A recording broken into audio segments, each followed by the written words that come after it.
not the evil Roger Goodell. You're Roger Goodell's evil twin. Oh, it's horrible. You're like the brother that lives in California that they just send money to. Yeah, and you look like Frankie Valli's backup singer in Jersey Boys. Yes, that's right. It's Florio. It's Simms. It's Chris Simms Unbuttoned PFTPM collaboration where me and Mike like to bust each other's chops and have a lot of fun. You know, we're okay at betting. We give a lot of good info. Listen to our info. Take it where you want after that, okay? But we're going to break down these 4 divisional round playoff games. Going to be fun. Mike and I will be on the field pregame football night in America, 3 p.m. Eastern, 12 p.m. Pacific on Saturday. I'm looking forward to that. It's Michael Florio's Fighting Minnesota Vikings. Ooh. 30 seconds in. Yeah. And then it's the Kyle Shanahan-led San Francisco 49ers, who, of course, you know I'm a little biased and leaning that way, okay? So this will be fun. You give me a hard time all the time about the Vikings, but I can guarantee you I do not have Mike Zimmer's initials tattooed on my leg. Unlike Touché. Others may have Kyle Shanahan's initials tattooed on their leg. Touche. Well, if you went to college with Mike Zimmer, maybe it would have happened. I don't know. But I went to college with Shanahan, and, you know, you do stupid things in college, all right? And that's what I did, all right? So here we go. We're going to get into this. Florio, for the year, has a 2-game lead on me on our straight-up picks of the games, okay? So I got a chance still here down the stretch. Best bets. Mike, you had a great week last week. You won both of your best bets. You won Buffalo, Houston, the under, and then you took Seattle on the road in Philadelphia. I won the Seattle-Philadelphia under. I lost New Orleans. I did think they were going to dominate the Minnesota Vikings. So with that, I am 4 picks behind for best bets of the year, and what that means is you can clinch best bets this week. You can get the title with a win or a loss. So I gotta, or if we both pick the same bet, this could be interesting. But let's get right into it. Well, I like it how you always gloss over how we're doing against the spread. You always gloss over it because it's getting worse, not I don't better. care. I have a 13-game lead in 18 weeks of action. Well, some of these games that I'll clarify for the 19th week in a row, I just don't care about the spreads and whatever it is. I don't. I wouldn't bet on them, and I'm going to be wrong on the spreads. So we'll see. I want to beat you in straight up and best bets. We'll see. This is a big week. It's divisional playoff round. I'm ready to go. I've raised my level. All right, I'm ready for playoff ball. Here we go. All right, let's hit it off. Let's go with it. Your Vikings on the road, San Francisco 49ers. 49ers have the week of rest. They look like they're going to be healthy. Minnesota coming off the big win. Mike, lead us off. Where do you think this one goes? Well, for the second straight weekend, the Vikings are playing a team that is better than the Vikings. Right. But for the second straight weekend, that may not matter. What matters is what you do. What matters is what Mike Zimmer has managed to cook up defensively to stymie the San Francisco 49ers. What matters is whether and to what extent Dalvin Cook can run the ball the way he did. Some good news for the Vikings as it relates to the Adam Thielen ankle injury. Sounds like it's a cut, not a sprain. Had stitches, but heals a lot more quickly than sprained ligaments. So if he's good to go, if Stephon Diggs is good to go, then the Vikings, and look, this comes down to, I believe it's going to be a close game. And if it's a close game, anything can happen. I don't believe it's going to be a blowout, but we were wrong last week when we thought Saints-Vikings would be a blowout. I think it's going to be a close, hard-fought game, and I'm going to use a historical context for the purposes of making my wild guess as to what ultimately is going to happen. And I'm going to take you back to 1986, not 87. Okay. 87 was when the Vikings beat the 49ers in the playoffs, unexpectedly. 86, I was living and working in the Bay Area in Richmond at the Chevron refinery there, and the Vikings were coming to play. And at that time, I had never seen them play, but I was too cheap to buy a ticket to go because I figured they'd get killed. They won that game in overtime, 27-24 to my great delight. So we got to pick a score. I think it's going to be a close game. This 49ers lost their first game this year, 27-24 in overtime at home. I'm going all in. Vikings 27, 49ers 24, and I'm adding to it the prediction that the win will come in overtime. Take that, Simms. Well, okay, first off, who did the Vikings beat in that 86 game after that 9-minute explanation? Who did they beat? The 49ers. In 86? The 86 season? It wasn't a playoff game. It was the 86 regular season. Okay, good. There the we go. Vikings went to San Francisco. Gotcha. And they won 27-24. So you got to keep up. They won 27-24 in overtime. That's where that idea came from for the score, not the 87 playoff game, the 86 regular season. I wasn't sure. I was just trying to clarify. I'm blonde and I played football. I'm not always that smart, okay? I just got to hang with me every now and then, all right? All right. Wow, you're picking the upset. I did not expect that because I never know where to go with you and your Minnesota Vikings. It's like you hate them more than the most people hate their own team more times than not. All right, so here's where I want to go with this. Like, first off, I just want to ask you this because do you think the Minnesota Vikings can win this game if Dalvin Cook doesn't have a big day? No. I don't either. And I just don't know what happens there. Now, of course, Minnesota's offense is predicated on Dalvin Cook's success. There's no doubt about that. And they ran the ball great on the edge of the Saints' defense last week. That's what teams have done against the Saints. They're big, they're slow. You get out on the edge. That's what they did. Different story this week. You're not going to run on the edge against the San Francisco 49ers. It's arguably the fastest front seven in football. So they're going to be great at that. To attack the 49ers in the run game, you got to attack them right up the middle. And I'm interested to see if they can pull that off. Bradbury, Elflein, they're very good blocking in the inside run game. The other thing I'll say is, as much as I do believe in that run game, right, and I think they need to be successful to win the football game, the one way I can maybe look at them and go, okay, I think maybe if the run game is just so-so or less than, I do think Thielen and Diggs have an advantage on the outside against these two corners of the San Francisco 49ers. And I think that's, you've heard me say it. If there's a weakness of that 49ers defense, I think it is outside there. They play that cover 3 or man-to-man. The corners are basically in man-to-man type situations all game long. And if you're willing to throw out routes and comeback routes and things outside the numbers, which a lot of teams are reluctant to do this day and age, I do think the Niners are susceptible there. And I would test them. I really would. I would sometimes just simplify the game and go, hey, I'm Kirk Cousins, you're Adam Thielen. I think we're better than Richard Sherman, and let's go from there. So that'll be an interesting part of the game. And then the Vikings. We've talked about that, Mike, right? How impressed we were with Zimmer last week on defense. He threw some curveballs at Sean Payton. He took away some of the bread and butter things they did on offense. Do you think Mike Zimmer will have some tricks up his sleeve this week in this matchup? What's your thoughts there?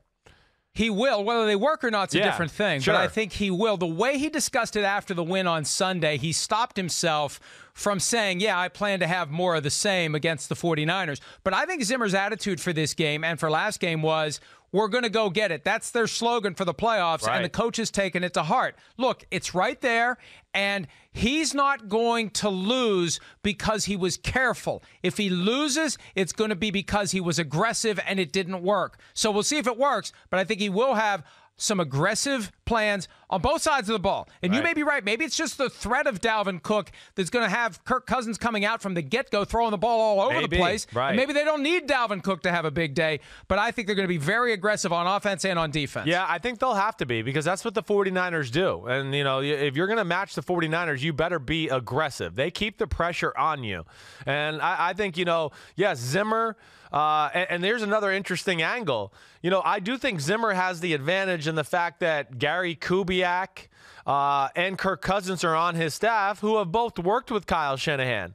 So they might be able to give Zimmer, especially Kirk Cousins, he might be able to tell Zimmer, hey, on this type of play, he's looking at this to check to that. Or he's calling this play hoping you play this defense, and then he's going to try to do that against you. I think that's a little interesting angle to at least evaluate. I do think this 49ers offense poses more problems for the Vikings defense than the Saints did for two reasons. One, the run game of the 49ers is special. All the pre-snap movement, guys going different ways, the Shanahan run scheme, let alone the reverses, the speed sweeps, and all the things.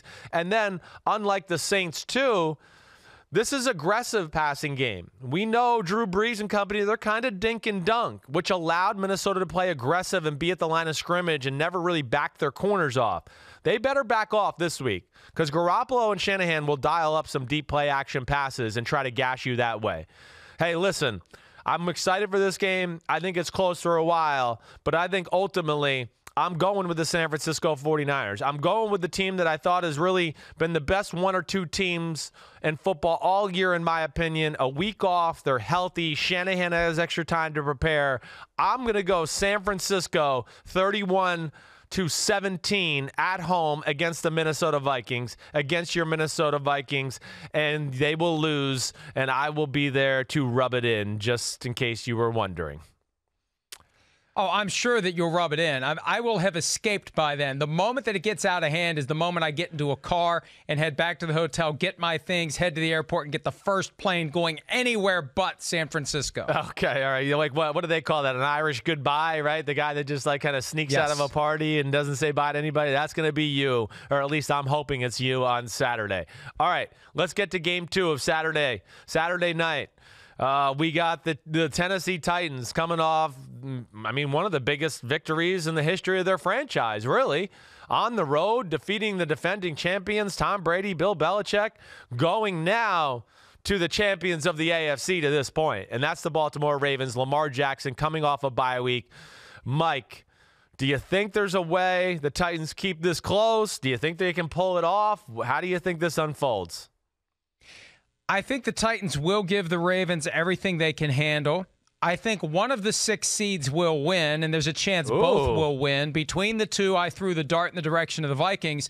I think the Ravens, though, are just too good. I'm concerned about rust by virtue of the fact that key players did not play Week 17, so it will be 3 weeks between games for guys like Lamar Jackson. I ultimately think it won't matter. I think it will be a low-scoring game. It will be an exciting game. It will be a game that the Titans will have a chance to win.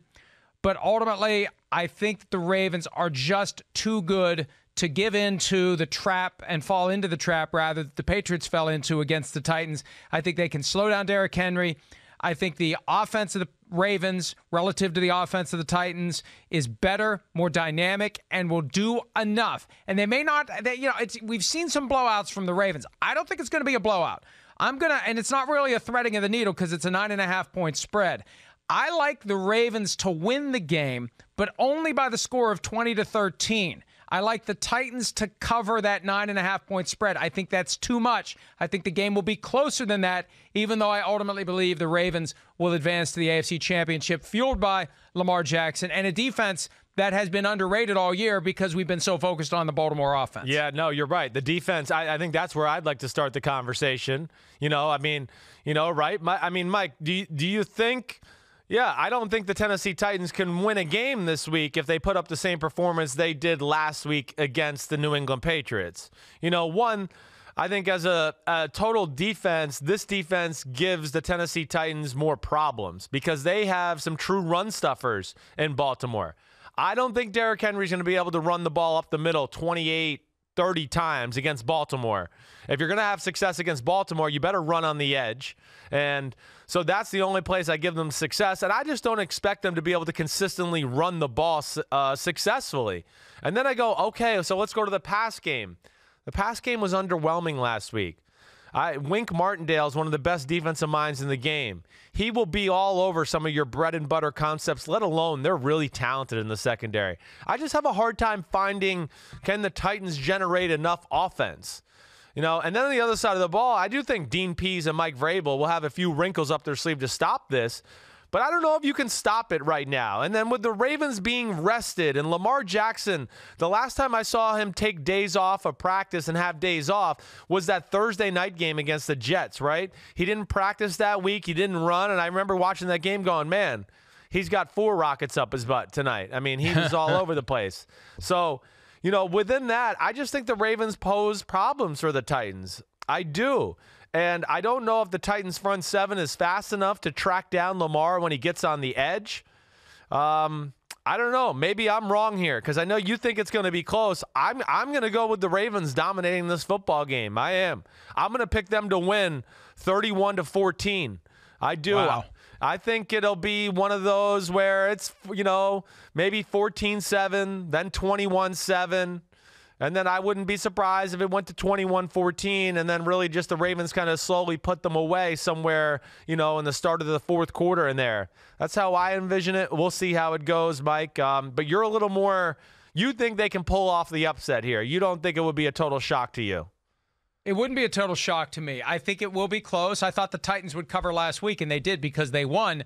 I think Ravens win, but Titans keep it close. Titans keep it tight, and I think Titans try to do what they can to slow the game down, chew up the clock, keep the Ravens on the sideline so they have a greater sense of urgency when they have the ball. I think it's going to be a low-scoring game. I mean, I got 33 total points. You could be right.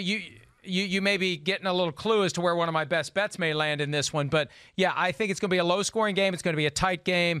But I think the Ravens are good enough to prevail. Yeah, I'm interested to see how much the Titans sell out to stop the run game.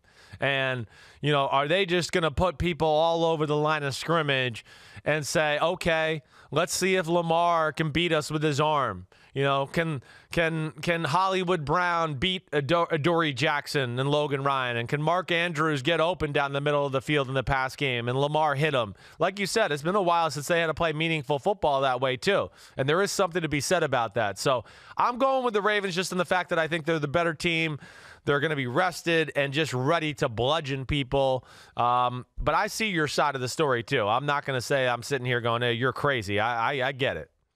This is something we can flesh out more, I think, when we have more time. But I'm curious how much Bill Belichick may have helped Mike Vrabel kind of in the background off the books this week, because Belichick knows a thing or two about the Ravens, about John Harbaugh, about Lamar Jackson, and no love lost between the Ravens and the Patriots. Yeah, no, you're right. And then there's the Dean Pease factor, who came from Baltimore, who's, of course, anytime you face your old business or old, comrades, you want to, stick it where the sun don't shine and show them who the boss is. Nice save, by the way. Thank you very much. Save. I almost did it. Yes, because usually this is a podcast and we can swear. So this is a very big challenge for me right now to not challenge. I mean, because I want to throw out a lot of, F-bombs and things like that.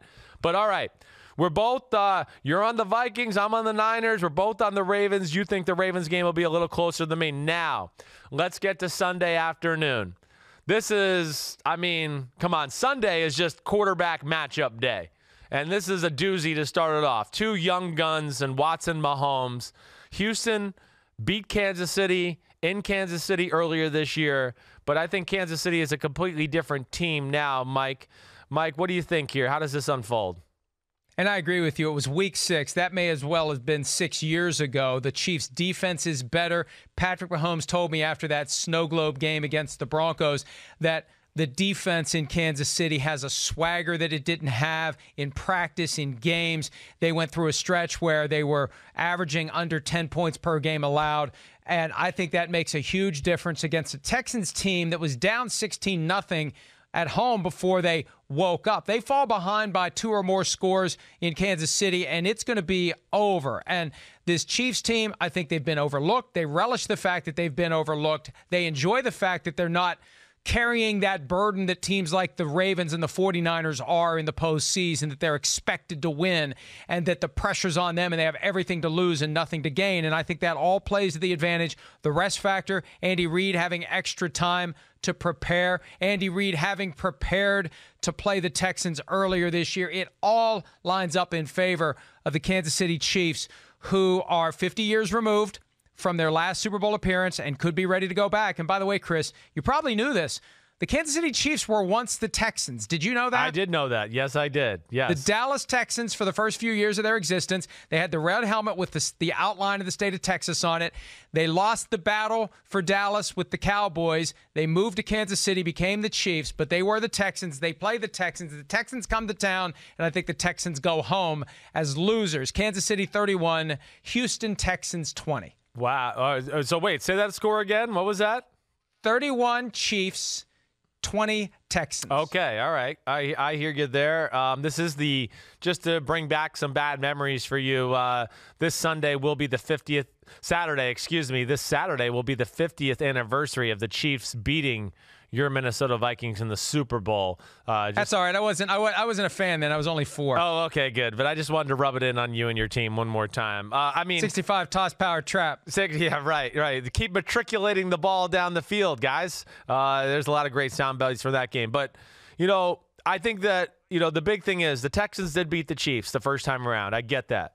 And they won that game that was early in the year. Remember when we were going, man, the Chiefs defense doesn't look good and teams are just controlling the clock. The Houston Texans, the Indianapolis Colts, they were just running the ball and keeping Patrick Mahomes and the offense on the sidelines. And this was one of those ways to beat Kansas City early in the year. Okay, yeah, it worked. Also in that game, hey, if anybody wants to go back and watch that. Kansas City was very close to almost blowing out Houston early on in the game. And if you remember, Mike, that was that interception game where Mahomes threw it deep. There was a pass interference flag thrown on the field, and then they picked it up, and then they kept it an interception where Houston was on the ropes and wobbly. That gave them the ball back, and they went down and scored to make the game competitive once again. But it was very close to being a blowout, and then all of a sudden it totally swung in Houston's way. But Kansas City's defense is different. They're a different animal now. They got a lot of size. They're very good at stopping the run. They've played as good as defense as anybody in football the last 4 to 5 weeks of the year. And Spagnuolo and I think the defense itself have gotten comfortable with the system to where they're very creative. They will do Belichick things and double DeAndre Hopkins on certain down and distances and things like that. And then, the other side of the ball, I guess where I get concerned is, hey, the Texans' defense they're spotty. I don't know if I trust them. There's always people screaming wide open in the pass game. I don't think it's a great pass rushing unit. I know J.J. Watt's back, but this Kansas City Chiefs offensive line can pass protect. I think the offense in Kansas City is more versatile now than it was early in the year anyways. Early in the year, Mike, they were still trying to do that, hey, we're a shotgun like 2018, and Mahomes is going to throw for 400 yards and 4 touchdowns every week, and they've readjusted their formula now. They get underneath the center. They got more of a short passing game. They're a little more patient with the run game. And I think of all that, we're going to see really fun, exciting, big plays.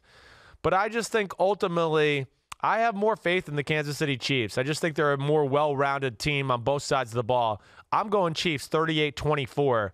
I think this is fun, back and forth for a while, but Mahomes and company ultimately put their foot on the throat of the Texans and send them home. Yeah, well, we agree on that, both as to who wins and as to who wins against the spread. It's the first one we agree on both counts. Yeah, it is. It's the first one we agree on both counts, and I don't know where I'm going to go with my best bets yet here, so I'm still kind of tinkering with this one all together. All right, you ready to do it? We got the big NFC matchup Sunday evening. Oh, Aaron Rodgers, you're the greatest quarterback I've ever seen. And he's got Russell Wilson and Pete Carroll coming into town, Mike. To me, this is the most intriguing matchup of the weekend because this is the one that I think is the most 50-50, at least in my mind. I don't know how you feel, Mike, but what do you think here? How does this game go? Well, it's funny. We say from time to time that Russell Wilson doesn't get the credit he deserves. Have you heard that one before? I have. The fact that you haven't given him a song confirms that he doesn't get the credit he deserves. You're right. I need to get him one because I got Mahomes, I got Rodgers, I got Deshaun Watson. I'll come up with something for Russell Wilson. Just give me a little time. I need to get my creative juices flow. All right, well, you think of that. I'll explain what I think is going to happen at Lambeau Field. And this really is a toss-up to me. I'm surprised the spread is 4 points. And home field advantage obviously is a factor in that. I could see either team winning this game. A lot of people think that we just make guesses, and it really isn't a guess. It's an educated effort to try to analyze what we think is going to happen based on past events and the way we see things unfolding on Sunday. But this one is the closest one to a guess this week. The Seahawks, if they were at home, Chris, I would pick the Seahawks to win this game by 10 or more points. But on the road, you've got to credit and factor in Lambeau Field and the weather potentially. Even if it's not going to snow, it's going to be cold. It's going to be a factor for the Seahawks. And the Packers, both teams are just kind of unpredictable to me. Both teams have won games they should have lost. Right? Both games, I think, have achieved more than their talent would justify. And that's why I look at this one as a toss-up. And I think ultimately at the end of the day, I'm going to – and here's the factor, the key factor for me. if I'm right that the Vikings win, then the Packers know they host Minnesota the following week when they play the game the next day. If the Vikings win, I think the Packers are more likely to win. If the Vikings lose, I think the Seahawks are going to win the game because the Packers are not going to want to go back to San Francisco and get their butts kicked all over again. So, because I'm going out on a limb and picking the Vikings, that's influencing me to go with the Packers because they're going to see an opportunity to get to the Super Bowl because they think they can handle the Vikings, and maybe they can. Yeah, I think that is a real point. I think you're right. I mean, I think, that will motivate a team if they went, oh, my gosh, Minnesota's won. We could have the NFC Championship game here at home to where, it might, just be a little daunting to go, gosh, we got to go out to San Francisco and play that team again, the team that dominated us thoroughly the first time we saw them. Jeez Louise. So I don't disagree with that kind of psychoanalysis there. I think you're onto that. There's just so many. I don't know where I'm going to go with this game. I'm literally still trying to figure this out as I talk to you. So here's my big thing. First off, the weakness to the Packers on the defense, it is their run defense. It's been one of their issues all year long, but it's been better down the stretch. And then, okay, yes, it's not a great run defense, but are the Seattle Seahawks a great running team right now? I don't know if they're good enough up front to take advantage of it, right, Mike? I mean, you got two backup running backs. Even if Dwayne Brown and Ayupati play, I don't think they're going to be 100%. They didn't play at all last week, so that's a little scary. And then the other side of it, I just go, okay, if there's a weakness to the Seattle Seahawks, their defense, it's their secondary. And I go, does Green Bay have enough weapons there to take advantage of that as well? I'm just not sure. I mean, we know Adams and Rodgers are good, but, to be really good on offense in the passing game, you need more than just one guy. I mean, you just need it more. And that's where I get into this confused state here of I don't know who I'm going to pick. I think this is going to be a very close football game. You've heard me say, if I'm Mike Pettin, wouldn't you, Mike? You tell me. If you were playing the Seattle Seahawks right now, wouldn't you say, you know what? I don't think your run game's all that right now. I'm going to play pass coverage and put safeties back. Prove to me you can run the ball. Would you or would you not? Or am I crazy for that thought? Yeah, no, absolutely. Yeah. And we saw Jim Schwartz, the Eagles defensive coordinator, not do it last week. Right. So I think you need to, if you want to win the game. Now, it could be you want to force the issue, right? And yes. You're willing to take some chances Sure. and you're going to trust your secondary. But if it's not working early, you better switch out of it. That's right. At some point, you've got to acknowledge that, yes, DK Metcalf, even though he's a rookie, he is still pretty good. And I think the Packers will have a different attitude about that than the Eagles did. Yeah, I would hope so. I would hope Mike Pettin evaluates that and looks at that. On the other side, too, I don't know if we think of Green Bay and we go, I think both of us agree that Aaron Jones has to be kind of the focal point of what they do on offense, right? And Pete Carroll is one of those old school defensive coaches where his first thought is stop the run. Let's crowd the line of scrimmage. Let's stop the run. Let's not let that, let's not let them get rolling there. And then let Aaron Rodgers and Aaron Jones off a play action fake start burning us this way. I'm very torn between this game. And I think I'm going to go with the Seattle Seahawks to win this one. I am. I just think Seattle, they rise to the occasion in these type of games. Pete Carroll has created an atmosphere of they're like rabid. They love this. Big lights, big game, big situation. And I just think in my heart of hearts, I look at Seattle in a really close game. And, man, this is hard for me to go against Aaron Rodgers in Green Bay because you said it. They're tough up there. I just think Seattle has a few more difference makers on their roster right now than Green Bay. In a really close game where I go, okay, it's a push between Rodgers and Wilson. I go, ooh, the receivers for the Seahawks are more talented. They can make plays.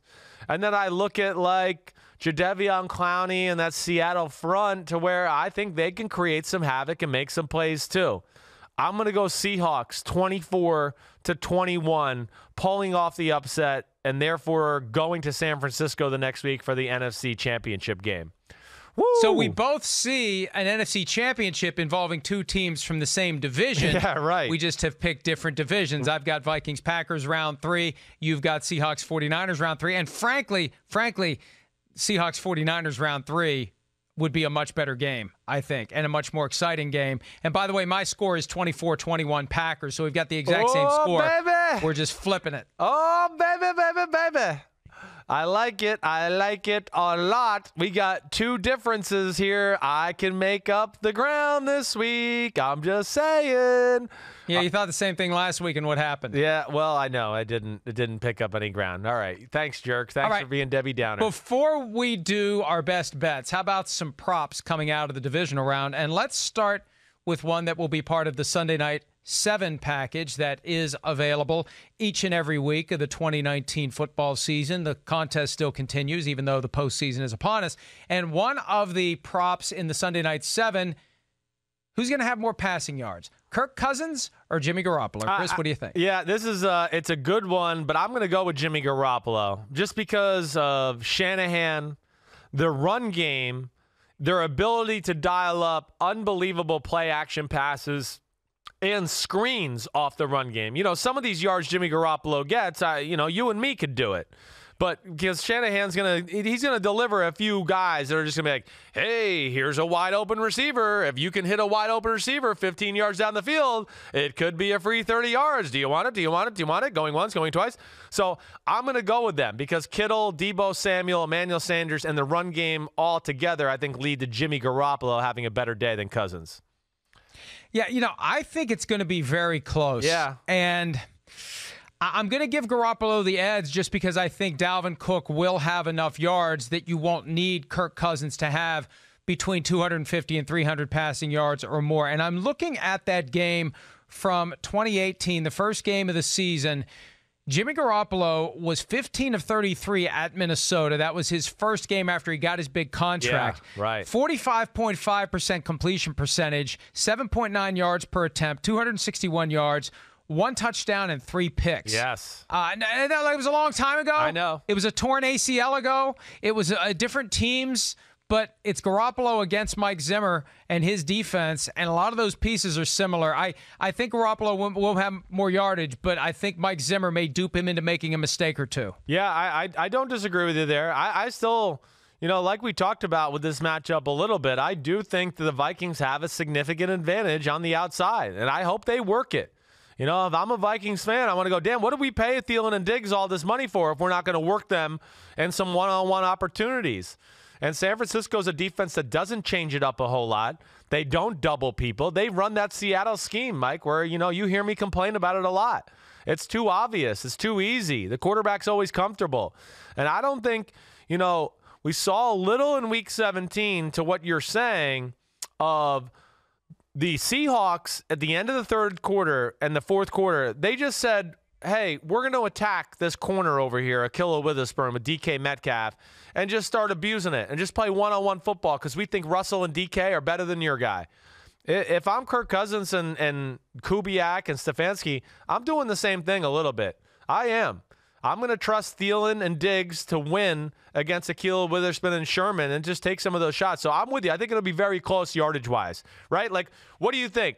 I don't think either one of these quarterbacks is throwing for like 350, right? I think it's like right. somewhere between 250 and 300 type of games for both of them, right? Right. And in that game last year to start the season, it was Kirk Cousins' first regular season game with the Vikings. He had 244. Garoppolo had 261. And I think they're both going to be in that same range. Yeah. And I think Garoppolo will throw for more yards because I think Dalvin Cook will do better in the running game, along with Alexander Mattison. Don't overlook him. And you mentioned attacking Akilla Witherspoon. He got benched in Week 17, but he's back in the starting lineup. Right. Why is he back? Because the next guy isn't any better. That's why Witherspoon's the starter. Because he's better than the guy behind him, which means if you throw that guy out into the fray, it's going to be even worse than it would be. So sometimes you just got to hold your breath and hope that it works out. Yeah, that's right. And we'll see. I'll be very interested to see. Teams, there was a time where teams loved to throw the ball outside the number with these type of looks. Now there's so many creative ways to move the ball, and offenses are so advanced that I think it's an angle that a lot of teams forget about sometimes, just going, hey, what happened to an out route? What happened to a comeback route? What happened to, a 15-yard curl route on the outside? Sometimes I think these coaches outthink themselves a little bit and just saying, hey, my guy's better than your guy. Let's see if you can stop it. Before we move on to the next prop, who do you think will be the more productive receiver for Garoppolo? Will it be his tight end George Kittle or his top receiver Emmanuel Sanders? Oh, I think it's going to be Deebo Samuel to throw a curveball at you. I think Zimmer will be all over all the George Kittle stuff. And if there's a defense equipped to maybe cover him a little bit with Barr and Kendricks, I think they could be a pain in the butt. They're smart, they're athletic, they're great in pass coverage. I think they'll be keyed in on Kittle. And, Emmanuel Sanders, he is really good, but I think where Deebo Samuel comes into play to me a lot, Mike, is like those 49ers where, a play action pass and Garoppolo gets up quick and throws a slant or a short crosser over the middle of the Deebo Samuel. And, he's another guy. When you get the ball in his hands, he's going to break a tackle and make a few guys miss. He's kind of electric that way. So I think that would be the guy I'm going to pick, actually. And I didn't expect to say that, but yeah, I think I'm going to pick him. All right, let's move on to Tennessee, Baltimore. A couple of props from there. Lamar Jackson, over under 77.5 rushing yards. I'm going to go over there. We talked about the Tennessee defense. There's some things I like. They do have some size. I don't think they're incredibly fast sideline to sideline. And I think when you haven't seen Lamar Jackson, that it's kind of eye-opening. I think we've had a lot of teams who are, technically in the right spot to make the tackle against Lamar Jackson. The problem is they've never seen a human like Lamar Jackson in the open field like that. And that's where he's special. I mean, come on. You and I both know. With the ball in his hands, he's as good as any running back or receiver in football as far as making people miss and making plays. So I'm going to go with Lamar over 77.5. Yeah, I agree with you. I think the real question is he get another double, triple, something that has become a staple of his game, 100 or more rushing yards, 100 or more passing yards. The 100 or more passing yards, if he doesn't have 100 passing yards, that's a problem for the Ravens. The real question is 100 rushing yards, and I think he'll get to it. So I think he'll get over 77.5. All right, Derrick Henry, the guy who had 182 rushing yards against the New England Patriots on his birthday, over under 94.5 rushing yards against the Ravens. I'm going to go under. I am. I just think the Ravens are too well coached, too talented, too big. They're going to be honed in on going, we got to stop this guy. And then they have the secondary to match up man-to-man on the back end and just say, hey, the hell with it. Let's get after the run game. Let's not get exposed there. We think Marlon Humphrey can cover A.J. Brown. We think Marcus Peters can cover Corey Davis. Let's just chalk it up to that and stop the big boy, the dump truck, Derrick Henry. So I'm going to go like Derrick Henry has a day, Mike, where it's like 24 rushes for like 88 yards. I think it's going to be something like that. Yeah, I think he's going to have more than that, and I think he will go over. I think he's going to have his yards. The question is, what can Ryan Tannehill do in the passing game? Yeah. They didn't use him much last week because they didn't have to, but I think Henry will power his way. Now, and the only way that doesn't happen is if the Ravens get so far ahead that they have to abandon the running game. That's right. That's the only set of circumstances where I think it doesn't occur. And by the way, in that Tennessee-Baltimore game, something we pointed out on Thursday's PFT Live, 5 Heisman winners on the rosters for those games. 3 for the Ravens and 2 for the Titans. 2 are on the bench. 2 of them, 2 are backup quarterbacks. Yeah, right. Marcus Mariota and RG3. All right, let's move on to the Texans-Chiefs game, the first game on Sunday afternoon. And remember, the start times now have been moved to later in the day to match the conference championship window. You like it? I like it. I love it. I love it, especially since it gives me a better chance to get home from California. So, yes, I like it. I like that it's got a bigger feel when the games are played later in the day and there's an evening game, a 6:40 p.m. kickoff. But the earlier of the two will be at Arrowhead Stadium. Texans and the Chiefs. More total yards, passing and rushing. Deshaun Watson or Patrick Mahomes? Ooh, baby. I am going to go with Patrick Mahomes. And this is a tough one because you do have to take Deshaun Watson's scrambling and all that into account. I think he's more capable of making more yards on the ground than than Patrick Mahomes. But I think ultimately Andy Reid, his history of bye week football and then the talent and everything like that, and then a questionable pass defense with the Houston Texans, I'm going to go with Mahomes. I think he has a pretty big statistical day. I agree with you. I know. I agree with you. I mean, because I think Deshaun Watson could have a huge game just because he's so much of their offense. Right. But Patrick Mahomes has the weapons. And I think that's the difference. I think Patrick Mahomes, we both agree, is the better passer. Yes. Deshaun Watson, the better runner. Right. But I think Mahomes having the weapons pushes me in that direction. So I'll agree with you. More total yards for Patrick Mahomes. What do you think, too? Like, I mean, I know Will Fuller we think is playing, right? I think that plays a huge key into this whole thing. I mean, to me, if they don't have Will Fuller and it's just DeAndre Hopkins out there, I think Spagnuolo will have some stuff to completely take Hopkins out of the game. They need Will Fuller to be that other weapon. Well, yeah, I agree with you completely. All right, one more from that game. And speaking of Will Fuller, most receiving yards in that game. Anybody, pick a guy. Who's going to have the most receiving yards for either team? I am going to go with Tyreek Hill. I am. I mean, it seems obvious. You know, I thought about Travis Kelce. I could see him, you know, work in the middle of the field. I just think Spagnuolo has shown me he will double people. Okay, so I think he's going to take Hopkins away in every big moment. And really, to me, it becomes more between Tyreek and Fuller, I think, in this one. And I'm going to go with Tyreek because, of course, he's maybe the best weapon in the sport, Mahomes. And I think Andy Reid and company are going to have a few things up their sleeves as far as new ways to get Tyreek the ball in the pass game. Yeah, I agree with you. It's hard to pick against Tyreek Hill. If I was going to select anybody, it would be Travis Kelce. Yeah. Because maybe they do everything they can to take Tyreek Hill away. Right. But I'll go Tyreek Hill. It's just amazing how we've forgotten about the Chiefs and forgotten about Tyreek Hill and forgotten that they were a shortlist Super Bowl favorite going into the season. And they're the only team playing this weekend that played in the same weekend last year. The other 7 teams from last year, gone. The Chiefs, the one constant. Yeah, why and I is think it? We need to why give do them... you think so, Mike? What do you think it is that's led to the lack of attention? I think it's a combination of things. The losses at home to the Texans, to the Colts, to the Packers, the primetime game against the Packers where they just didn't look all that great. The defense early on in the year looking like it was no better than last season. The Patrick Mahomes injury, and before he had the knee injury, his ankle was a little banged up and he wasn't as great. He gets eclipsed by Lamar Jackson as the new flavor of the month. Yeah, right. And we just kind of forget about it. They were in danger of losing the division lead to the Raiders at one point, and then they're not going to get a bye, and it all kind of fell together for them in the last few weeks of the season when we were focused on the scrum for playoff positioning and what's up with the Patriots and the NFC's upside down and Cowboys. And I think the Chiefs benefit from that because it allows you to get a chip on your players' shoulders and you don't have to worry about them having big heads. And it's the perfect combination. And you can't engineer it. It just has to kind of happen. Right. And I think it plays into the hands of Andy Reid and the Kansas City Chiefs. And it makes me more convinced they're going to win the game and cover that spread. Yeah, I know. I mean, I agree with everything you said. You're right. I mean, I think people probably doubt Andy Reid a little bit. I think people should know, too, that Andy Reid is 4-1 coming off the bye week in the divisional round.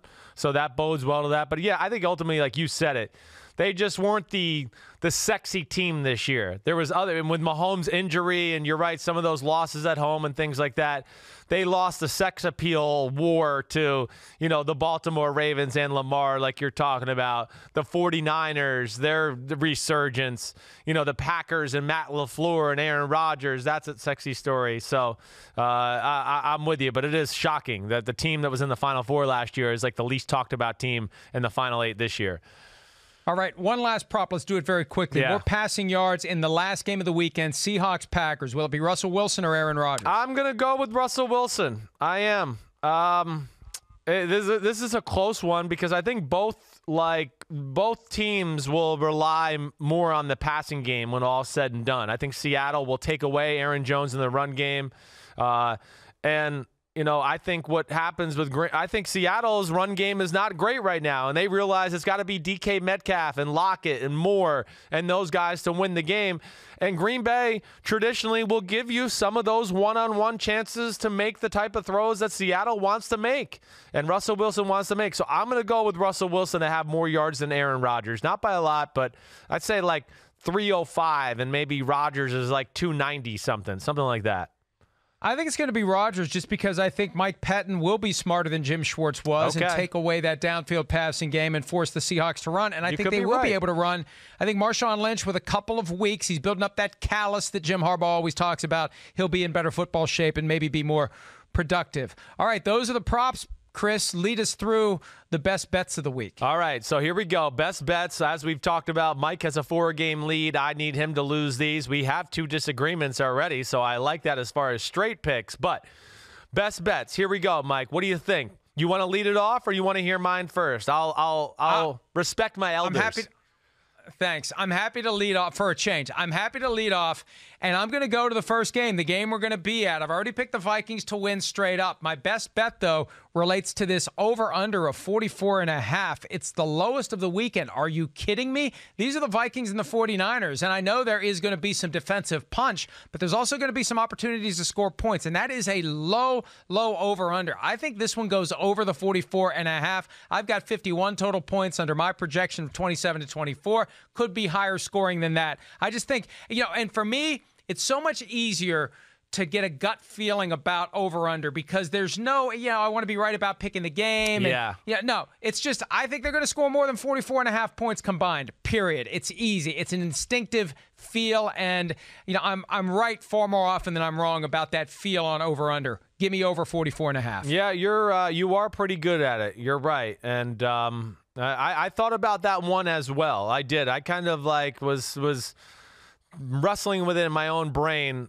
I just didn't feel comfortable enough. I'm going to pick the Ravens. Yeah, I don't care that they're favored by 9.5. I'm riding with it. I think the Ravens are the best team in football. I think the Ravens, with 2 weeks off, healthy, Lamar Jackson's going to be ready to go. I don't think the Titans have seen anything like a team like this all year long. And I just think the Ravens are too good on both sides of the ball. Lamar Jackson, it's just hard to prepare for him in this attack. And I think they'll have a few new wrinkles up their sleeves, let alone I'm really concerned about Tennessee's offense versus Baltimore's defense. Again, I just would be shocked if they can dominate the game in the run game. Baltimore's got so many big people up front, and they have as good a secondary as New England. I mean, you could argue maybe it's even a little better, but it's those two are the 2 best, and I think they'll be able to shut down Tannehill in the pass game too. I picked the Ravens to win 31-14. I'm riding that 9.5 points, so we'll see. Go ahead, Mike. Right. Let's hear number 2. And you know what? For whatever reason, this feels like Week 17 where I couldn't get a real strong feeling about who's going to cover the spread in any of the games. So I'm going with another over-under, and I'm staying on Saturday night. It's already been bet down from 48.5 to 46.5 in the Titans-Ravens game, and I think it's going to be under that. I think it's going to be well under 46.5 between the Titans and the Ravens. I am shocked that the over-under is higher for that game than it is for Vikings-49ers. So over in the early game, late in the late game, or under in the late game, under the 46.5 Titans-Ravens. Well, I mean, I guess the big thing is hey, the Ravens are what? Are the Ravens the highest scoring offense in football? Yes, they are. So I guess that's really where it comes to in that category. But I think the Titans, that's all the more reason for Mike Vrabel and company to slow the game down, take the full 40 seconds every play, elongate the drive, shorten the games, and reduce the number of possessions for the Ravens. It's just one of those things. It's just hiding in plain sight, Chris. Yeah, no, listen, I don't disagree with you. It sometimes can be dangerous to play that way too. Lamar Jackson goes and scores the touchdown. You try to run the ball on 1st and 2nd. All of a sudden, it's 3rd and 9. You don't get the 1st, and all of a sudden, Lamar Jackson's got the ball going down the field again. You're going, oh crap. We might be down 14-0 here. So, but I'm not disagreeing with your thought. That could be a very, very key play by Mike Vrabel in this game, is to just say that, right? Like, I don't think my defense matches up with the Ravens offense. I'm going to take the air out of the ball and try to just get into the 4th quarter and make it a 1-score game and win that type of way. I would not be shocked if Vrabel opted to do that. All right. My second best bet, I'm going with the Seattle Seahawks. Hey, I'm picking them to win on the road. The Packers are favored by 4. I think the Seahawks match up pretty well with the Green Bay Packers, and I just think ultimately what I've come to is I just think Seattle has a few more playmakers than the Green Bay Packers do right now. I do. And I just think they'll come through, whether that's Jadeveon Clowney making a play that way, Bobby Wagner, or Russell Wilson and DK Metcalf. I think this is going to be a great game to watch. It'll be very close. But I think that's exactly where Seattle wants it. Seattle just plays to, hey, we want Russell to have the ball on the last play of the game. We don't care how it looks. And more times than not, he comes through. And I think this week against the Packers defense, that's good but not great. I think he'll be able to make that magic happen. All right, so best bets. Here we go. Mike is going for the over in the Vikings 49ers game. It is at 44.5. Okay, so he's going there. He's also taking the under with Tennessee, Baltimore. That is at 46.5. He's going under. I am taking the Baltimore Ravens. They're getting favored by 9.5. I think they're going to win by more than that. And then I'm taking the Seattle Seahawks, who were road underdogs, 4-point underdogs at that. And I think they're going to win the football game. So that's that. Everybody out there, please root against Florio and root for Chris Simms. Remember, I'm the nice guy. He's the mean guy, and just makes sense to root for me. Anything else you want to say before we go? I'm choking on my coffee. I've got a lot of things I'd like to say, but it's not the normal podcast. I can't say them. I'll just say them to you in person in California. I hope everybody enjoyed this, and on the way out, I hope everybody enjoyed Chris Simms Unbuttoned, PFTPM collaboration, the Picks podcast / show. And now Saturday, you'll see us, Football Night in America, 3 o'clock Eastern, 12 p.m. Pacific.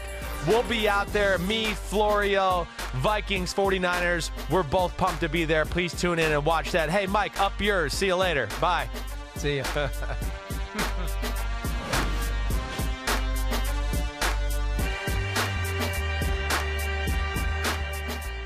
Yo, what's up? Come on, man. Subscribe on YouTube to Chris Simms Unbuttoned podcast. I need you. Please hit the subscribe button, please.